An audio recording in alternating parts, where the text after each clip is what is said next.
Hello dear viewers, welcome back to my YouTube channel. दोस्तों, आज हम मैथ के कुछ ऐसे क्वेश्चंस करने वाले हैं जो आपके एग्जाम के पॉइंट ऑफ व्यू से बहुत ही इंपॉर्टेंट। दोस्तों, वीडियो में आगे बढ़ने से पहले अगर आप हमारे चैनल पे नए हैं तो चैनल को सब्सक्राइब कर लीजिए। वीडियो को बिना स्किप किए दोस्तों अंत तक देखिए।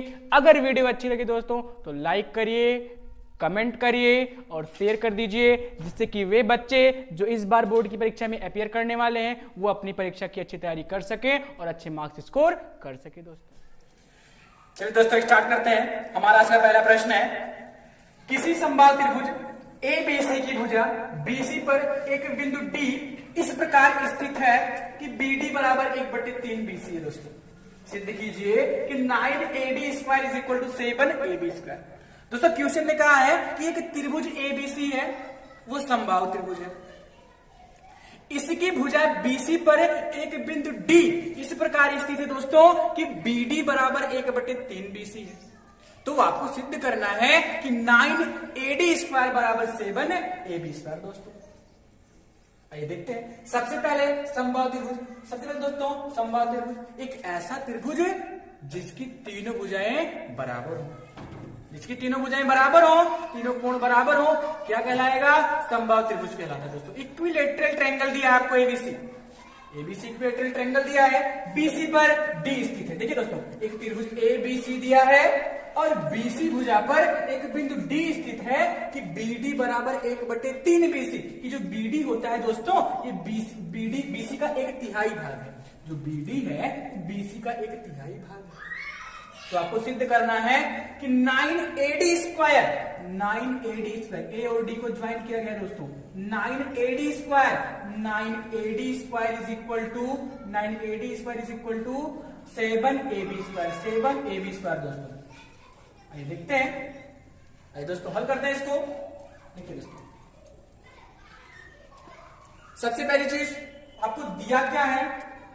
आपको दिया है दोस्तों समबाहु त्रिभुज ABC, यानी कि ABC एक समबाहु त्रिभुज है, एक समबाहु त्रिभुज है। दोस्तों, दिया है ABC एक समबाहु त्रिभुज है और BC भुजा पर एक बिंदु D ऐसा स्थित है कि BD बराबर 1/3 BC। BD बराबर 1/3 BC, यानी जो BD है वो BC का 1/3 भाग है। 1/3 भाग पर स्थित है, आधे पर नहीं है, 1/3 भाग पर स्थित है।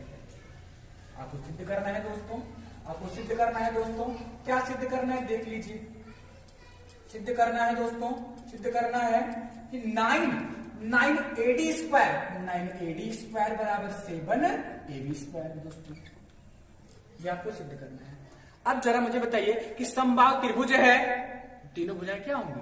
बराबर होंगी। तीनों भुजाएं क्या होंगी दोस्तों? बराबर होंगी। लिखेंगे कि माना त्रिभुज की भुजाएं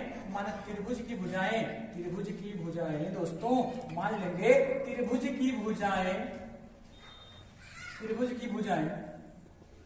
AB बराबर BC बराबर AC सब कितनी है? A ही करेंगे। कितने यूनिट्स है?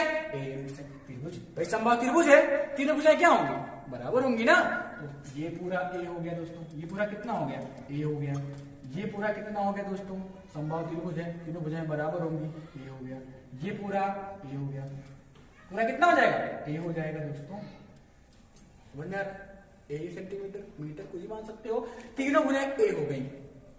अब हमसे क्या कहा गया है? अब हमसे कहा गया है कि BD DC के 1/3 भाग पर स्थित है। BD BC के 1/3 भाग पर स्थित है। हम यहां से इसको डिनोट कर सकते हैं कि BD बराबर जो होगा दोस्तों वो A/3 होगा। क्या होगा? A/3 होगा। हम लिख सकते हैं ना, हम लिख सकते हैं कि जो BD होगा वो A/3 होगा। अरे भाई BC का 1/3 भाग है तो A/3, BC बराबर भी तो A ही हुआ है। समझ में आ रहा है? आइए आगे बढ़ते हैं दोस्तों।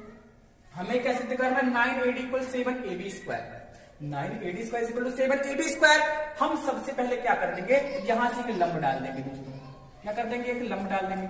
मान लेंगे ये लंब क्या है? मान लेंगे ये लंब क्या है दोस्तों? ये G है। एक हमने लंब डाल दिया G, AG लंब डाल दिया दोस्तों। त्रिभुज के शीर्ष A से BC भुजा पर हमने क्या कर दिया? लंब डाल दिया। तो ये कितना बन गया दोस्तों? 90 डिग्री बनाएगा। हमने AG लंब डाल दिया। लिखेंगे रचना रचना में हमने क्या किया दोस्तों, रचना में हमने क्या किया कि एजी लंब डाल दिया किस पर, बीसी पर।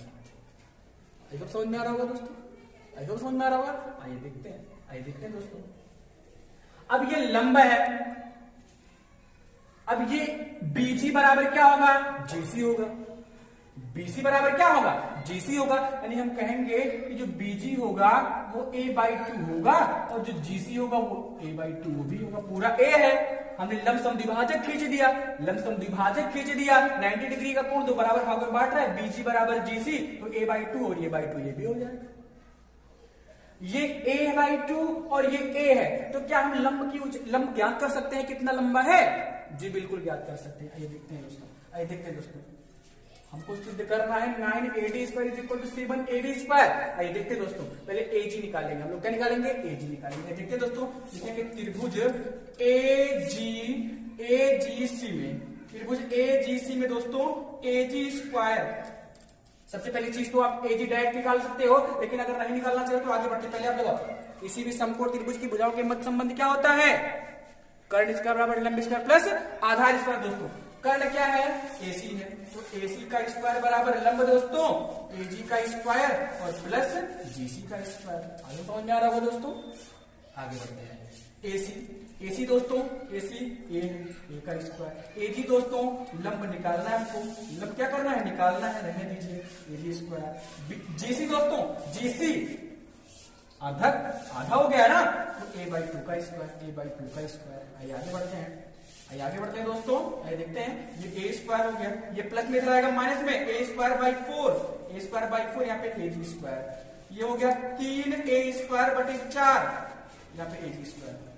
अरे 4 में से जाएगा दोस्तों, 3 हो जाएगा ना, 3a²/4। इसको इधर आएगा अंडर रूट बना देगा, हम कहेंगे कि AG बराबर √3/4a²। AG बराबर √3/4a²।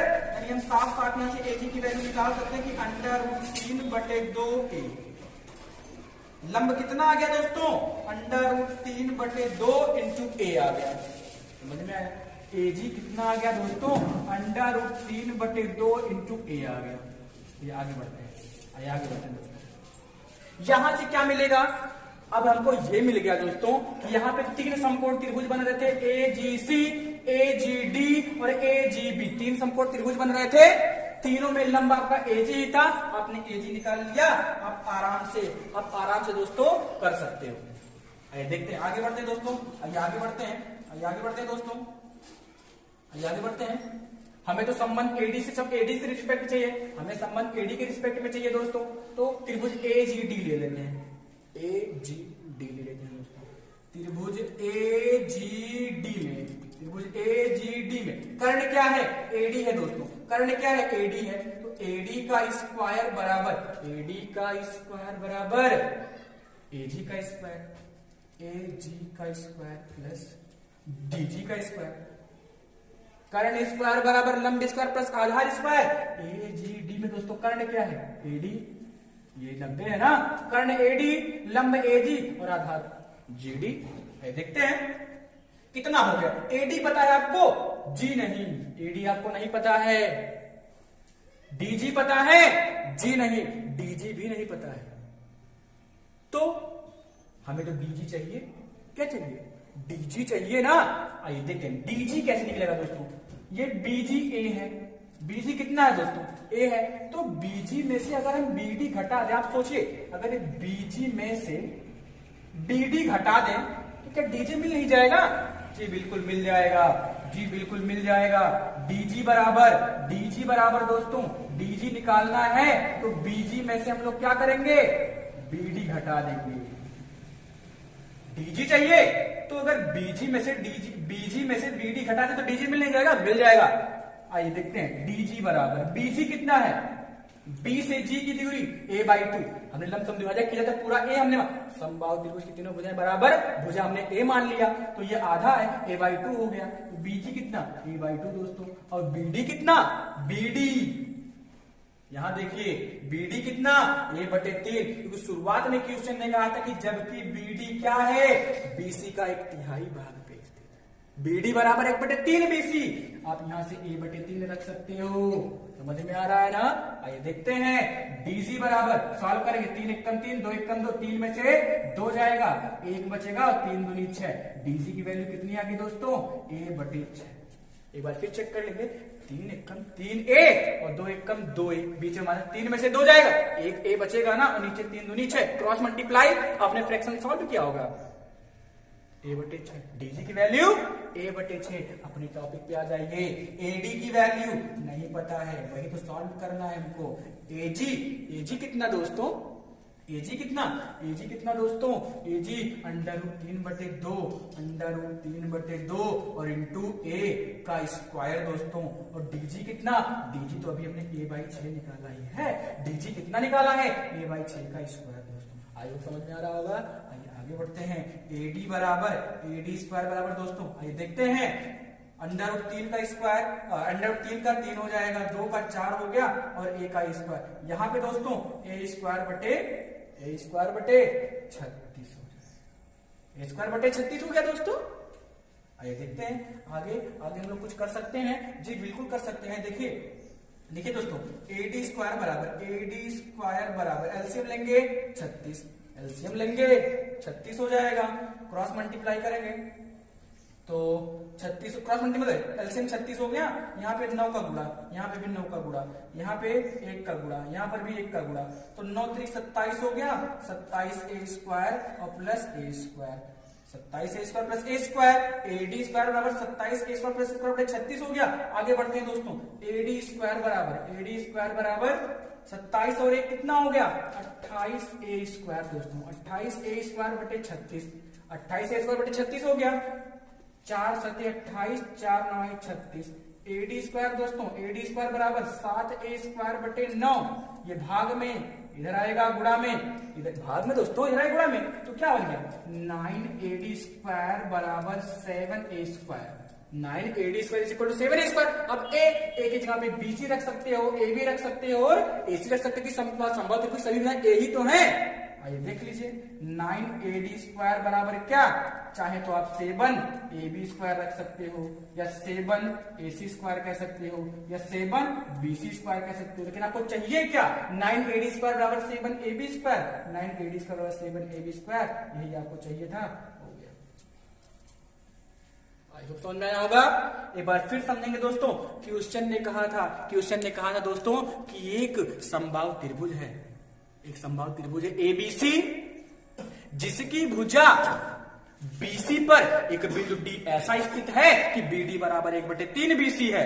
तो सिद्ध कीजिए 9AD² बराबर 7AB²। ये तो क्वेश्चन था ना। आइए देखते हैं, क्वेश्चन ने दे दिया, ठीक है, तो समबाहु त्रिभुज दिया है, BD बराबर 3 BC दिया है, सिद्ध करना है 9AD² बराबर 7AB² दोस्तों। मान लिया कि समबाहु त्रिभुज की भुजाएं कितनी है, A है, तो समबाहु त्रिभुज की तीनों भुजाएं बराबर होती है ना, एक ऐसा त्रिभुज जिसकी तीनों भुजाएं बराबर हो समबाहु त्रिभुज कहलाता है। तो ये A सब A ही हो जाएगा ना। आइए देखते हैं, BD बराबर 1/3 BC था, तो BC भी A हो गया, तो BD एग्जैक्ट कितना हो जाएगा, A/3 हो जाएगा।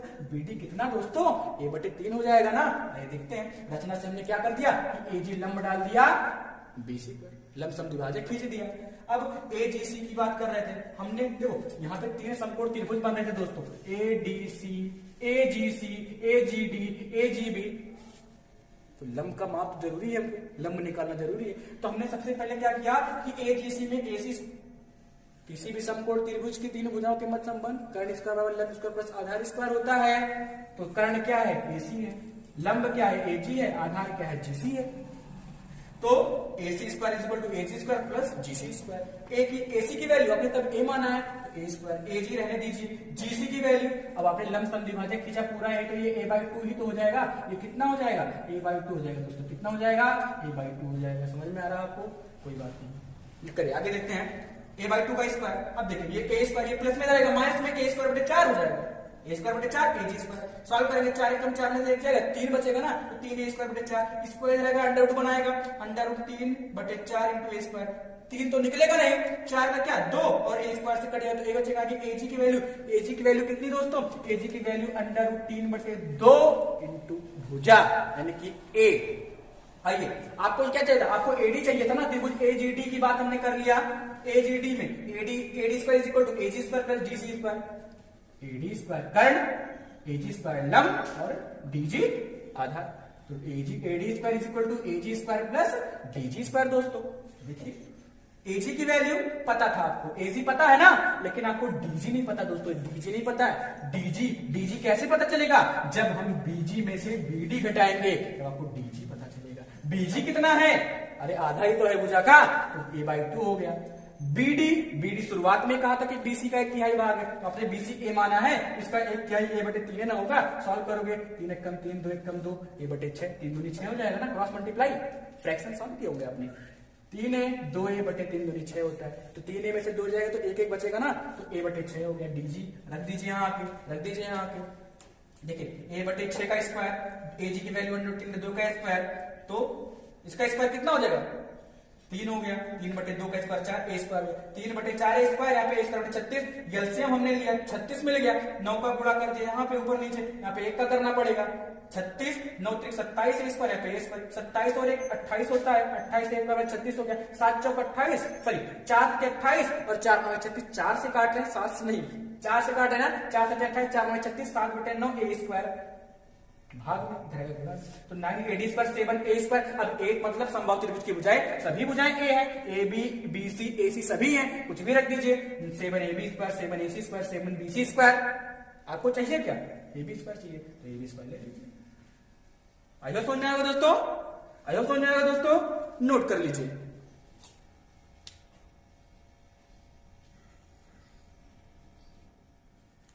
फिर दोस्तों स्टार्ट करते हैं। दोस्तों हमारा आज का दूसरा प्रश्न है, गुणनखंड विधि द्वारा समीकरण 2x square minus 5x plus 3 is equal to 0 के मूल ज्ञात कीजिए। दोस्तों एक द्विघात समीकरण है जिनका फैक्टर करके, गुणनखंड करके हमें मूल ज्ञात करना है। क्या ज्ञात करना है दोस्तों? मूल ज्ञात करना है। आप मूल समझ लीजिए कि मूल क्या है, इस शब्द का मतलब क्या है। मूल दोस्तों जैसे कि समीकरण 2x square minus 5x plus 3 is equal to 0 है, तो इसमें चर आपका क्या है? यक्स है। चर आपका क्या है? यक्स है दोस्तों। तो यक्स का ऐसा कौन सा मान है, यक्स का ऐसा कौन सा मान है दोस्तों जिसके लिए यह इसे संतुष्ट करता है? यानी यक्स के ऐसे कौन से मान है कि यहां पे अगर हम लाकर रखें तो वैल्यू 0 के बराबर हो जाए, उसी को हम मूल कहते हैं दोस्तों। क्या कहते हैं? मूल कहते हैं दोस्तों। क्योंकि द्विघात समीकरण है, क्योंकि द्विघात समीकरण है तो मूल भी कितने होंगे? 2। एक घात, अगर एक रैखिक समीकरण होता, एक घात वाला होता तो एक मूल निकलता, 3 घात का होता 3 मूल निकलता। यानी कि कोई भी समीकरण है उसकी मूल उसकी घात पर डिपेंड करते हैं कि कितने मूल होंगे। यहां पे आपको द्विघात समीकरण दिया गया है 2x square minus 5x plus 3 is equal to 0, इसी के आपको मूल ज्ञात करने हैं, अर्थात यक्स के ऐसे 2 मान ज्ञात करने हैं जो इसे क्या कर दे? वो संतुष्ट कर दे। यानी यक्स के मान को रखने पर क्या कर दे? 0 के बराबर कर दे उसको। दोस्तों द्विघात समीकरण को हल करने की कई विधियां हैं, जैसे गुणनखंड विधि, श्रीधराचार्य जी का सूत्र, पूर्ण वर्ग विधि, वज्र गुणनखंड विधि। इन चारों विधियों में से श्रीधराचार्य जी के सूत्र को द्विघाती सूत्र भी कहते हैं। दिमाग में बिठा लीजिएगा दोस्तों, श्रीधराचार्य जी के सूत्र को हम द्विघाती सूत्र के नाम से भी जानते हैं। बट क्वेश्चन ने क्या कहा है? देखो गुणनखंड फैक्टर करने की कितनी विधियां हैं, मूल ज्ञात करने की कितनी विधियां हैं? कई सारी विधियां। आप चार्ट जानते हैं, नाम सुना होगा आपने चार का, गुणनखंड विधि, पूर्ण वर्ग विधि, श्रीधराचार्य जी का सूत्र अर्थात द्विघाती सूत्र से, और वज्र गुणनखंड विधि से। बट क्वेश्चन हमारा क्या कहा है? क्वेश्चन हमारा कहा है कि गुणनखंड विधि द्वारा दोस्तों, किसी विधि से? गुणनखंड विधि से समीकरण 2x square minus 5x plus 3 बराबर 0 के मूल ज्ञात करना है आपको गुणनखंड विधि से। आइए दोस्तों हल करते हैं इसको। अच्छे से समझिएगा कि देखिए समीकरण क्या है दोस्तों, 2x square minus 5x plus 3 is equal to 0 है दोस्तों। गुणनखंड का मतलब समझ लीजिए, इसको तोड़ करके आपको यक्स का मान निकालना है, फैक्टर करके आपको यक्स का मान निकालना है। अब दिमाग में ये चीज होती है कि सर आपने कहा गुणनखंड का मतलब तोड़ करके लाना है, तो तोड़े किस पद को? जैसे 3 पद है ना, एक 2x square minus 5x plus 3 पद है, तोड़े किसको? आगे वाले को या फिर बीच वाले को या फिर 3 को। तोड़े किसको? किसका फैक्टर करे कि हमारा वो आ जाए? दोस्तों मैं कहना चाहूंगा कि जो बीच वाला पद है इसी को तोड़ना होता है। जो बीच वाला पद है दोस्तों, इसी को क्या करना होता है? तोड़ना होता है। लेकिन किस भाव में तोड़े, किस रूप में तोड़े कि हमारा ये सेटिस्फाई कर जाए? बहुत ही इजी मैटर समझिए दोस्तों। सबसे पहले किसी भी द्विघात समीकरण का व्यापक रूप दोस्तों, द्विघात समीकरण का व्यापक रूप, द्विघात समीकरण का जो व्यापक रूप लिया गया है दोस्तों, वो क्या है? वो है ax square plus bx plus c बराबर 0 दोस्तों। द्विघात समीकरण का व्यापक रूप ax square plus bx plus c बराबर 0 है। किसी भी द्विघात समीकरण का व्यापक रूप ax square plus bx plus c बराबर 0। व्यापक रूप अर्थात उसका वास्तविक रूप, किस रूप में वो होता है? ax square plus bx plus c बराबर 0 के रूप में होता है दोस्तों। a क्या है? वो x स्क्वायर का गुणांक है, x स्क्वायर का कॉफिशिएंट है। b क्या है? वो x का कॉफिशिएंट है। और c क्या है? अचर पद है दोस्तों। क्या है? अचर पद है। ऐसे हमारा समीकरण जो दिया है हमको 2x square minus 5x plus 3 बराबर 0 दिया है। x स्क्वायर का कॉफिशिएंट 2 दिया है, x स्क्वायर का गुणांक 2 यानी कि 2 दिया है, x का कॉफिशिएंट माइनस 5 दिया है, क्योंकि हमारा प्लस bx है ना, अभी माइनस 5 दिया है, x का कॉफिशिएंट माइनस 5 और अचर पद कांस्टेंट टर्म c 3 दिया है। तोड़ेंगे कैसे दोस्तों? हम तोड़ने के लिए c का a में गुणा करते हैं। अच्छे समझिए, बहुत अच्छे से। c का a में क्या करेंगे? गुणा करेंगे। क्या करेंगे? गुणा करेंगे। और यहाँ पे आपका प्लस है तो जोड़ करके चेक करना है। अर्थात b को इस रूप में तोड़ना है कि गुणा करने पर ac आ जाए, और यहां पे प्लस है तो जोड़ने पर क्या हो जाए? b हो जाए। b को ही तोड़ना है दोस्तों। ax square plus bx plus c, इसको समझिए पहले, अभी ये समझाता हूं, परेशान मत होइए। ax square plus bx plus c बराबर 0 है, इसका गुणनखंड करना है, तो c का हम क्या करेंगे? a में गुणा, b को ही तोड़ना है दोस्तों। यानी कि b को किस रूप में तोड़ दें कि गुणा करने पर ac आ जाए, और यहां प्लस है तो जोड़ने पर b आ जाए, अगर माइनस है तो घटाने पर b आ जाए। आई होप समझ में आ रहा होगा। आइए अपने समीकरण को देखते हैं। समीकरण हमारा है 2x square minus 5x plus 3 बराबर 0 दोस्तों। गुणा करिए c का a में, 3 2 6, 3 दूनी 6 होता है, और यहाँ पे प्लस है तो जोड़ करके कितना लाना है? 5 लाना है। वही मैंने कहा कि b को तोड़ना है कि गुणा करने पर ac आ जाए, उन्हीं को जोड़ने पर क्या आ जाए? b आ जाए। ऐसे b को कितने 2 पार्ट में कर दें कि गुणा करने पर ac आ जाए और जोड़ने पर क्या आ जाए? b आ जाए। समझ में आ रहा है? समीकरण को देख रहे हैं हम लोग, 2x square minus 5x plus 3 equal to 0 है। गुणा जब हमने किया, हमें ये पता चला कि गुणा करने पर कितना आ जाए? 3 दूनी 6, गुणा करने कितना आ जाए?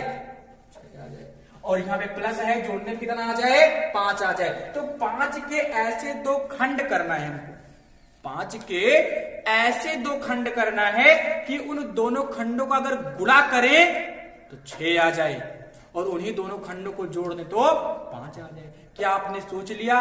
जी हाँ, 3 और 2, बिल्कुल सही कहा आपने। कितना? 3 और 2, 3 दूनी 6, और 3 2 5, यानी हमको 5 के 2 खंड मिल गए, 3 और 2, 3 दूनी 6 और 3 2 5 दोस्तों। आइए देखते हैं दोस्तों, 2x स्क्वायर गुणनखंड का मतलब ही तोड़ करके निकालिए, फैक्टर करके निकालिए। 2x स्क्वायर माइनस 5 को हमने तोड़ा दोस्तों 3 और 2 में, इसमें 3 और 2 में दोस्तों, 3 और 2 में, 3 2 5 और 3 दूनी 6, टूट गया ना। b को तोड़ना था, 2 भागों में ही गुणा करने पे c आ जाए, यहाँ पे प्लस है तो जोड़ने पर b आ जाए। गुणा करने पे कितना लाना है, 5 को तोड़ना है, गुणा करने पर 6 आ जाए और जोड़ने पर 5 आ जाए, तो 3 और 2, 3 दूनी 6 और 3 2 5 होता है। आइए देखते हैं दोस्तों, 2x स्क्वायर अंदर गुणा करोगे minus 3x minus plus minus 2x, भाई x का भी तो गुणा हुआ, अभी तो गुणा में है, minus 3x minus 2x plus का 3। आइए आगे बढ़ते हैं दोस्तों, क्या कॉमन है इसमें, कुछ कॉमन है जी बिल्कुल, x कॉमन है। क्या कॉमन है, x कॉमन है दोस्तों। x कॉमन करेंगे तो यहाँ कितना बचेगा, यहाँ बचेगा 2x, अरे भाई x स्क्वायर है, x हमने कॉमन कर लिया, 2x बचेगा। यहाँ पे क्या बचेगा, यहाँ माइनस 3 बचेगा, यहाँ कितना बचेगा, माइनस 3 बचेगा दोस्तों। अब यहाँ पे हो गया 2x माइनस 3, कितना हो गया, 2x माइनस 3। अब अगले ब्रैकेट में यहाँ पे तो प्लस 3 मिल रहा है, यहाँ पे क्या मिल रहा है, प्लस 3, हमें बनाना क्या है, माइनस 3, तो हम माइनस कॉमन लेंगे। याद रख लीजिए दोस्तों, कहीं भी अगर माइनस कॉमन लिया जाता है तो जो प्लस होता है वो माइनस हो जाता है, जो माइनस होता है वो प्लस हो जाता है। अरे देखते हैं, अगर हम यहाँ से माइनस 1 कॉमन ले लें, क्योंकि हमको 2x माइनस 3 बनाना है ना, तो एक ही बचा है, एक कॉमन लेंगे तो 2x माइनस का 3 हो जाएगा। अरे भाई 2x माइनस में था, प्लस में हो जाएगा, प्लस में 3 था, माइनस में हो जाएगा। आई होप समझ में आ रहा होगा। आइए देखते हैं, 2x माइनस 3, 2x माइनस 3 फिर से कॉमन हो गया दोस्तों, 2x माइनस 3 फिर से कॉमन हो गया दोस्तों। तो अगले ब्रैकेट में क्या बचेगा, x माइनस 1, यानी हमने अपने समीकरण का 2x square minus 5x plus 3 equal to 0 जो था उसका हमने फैक्टर कर लिया है, उसको तोड़ दिया है। पार्ट क्या 2x माइनस 3 और x माइनस 1। बट हमें क्या ज्ञात करना है, हमें तो मूल ज्ञात करना है, x का मान ज्ञात करना है दोस्तों। तो जब 2x माइनस 3 बराबर 0, अरे भाई ये सब 0 के बराबर है, तो जब 2x माइनस 3 बराबर 0, तो 2x दोस्तों ये माइनस में उधर जाएगा, प्लस में हो जाएगा ना, ये गुणा में उधर जाएगा, भाग में। x की वैल्यू कितनी आ गई, 3/2, कितनी आ गई, 3/2, यानी एक मूल आ गया 3/2। द्विघात समीकरण है तो 2 मूल होंगे ना, एक मूल आ गया 3/2 दोस्तों। और जब x माइनस 1 बराबर 0, तो x बराबर कितना दोस्तों, 1, यानी हम कहेंगे कि इस समीकरण के 2 मूल क्या हैं, 1 और 3/2 है, 1 और 3/2 है। यानी हम कहेंगे कि अगर इस समीकरण में x का मान 1 या 3/2 रखा जाए, 1 या 3/2 रखा जाए दोस्तों, तो ये हमारा समीकरण संतुष्ट हो जाएगा, अर्थात ये 0 के बराबर हो जाएगा। आई होप समझ में आया दोस्तों, नोट कर लीजिए।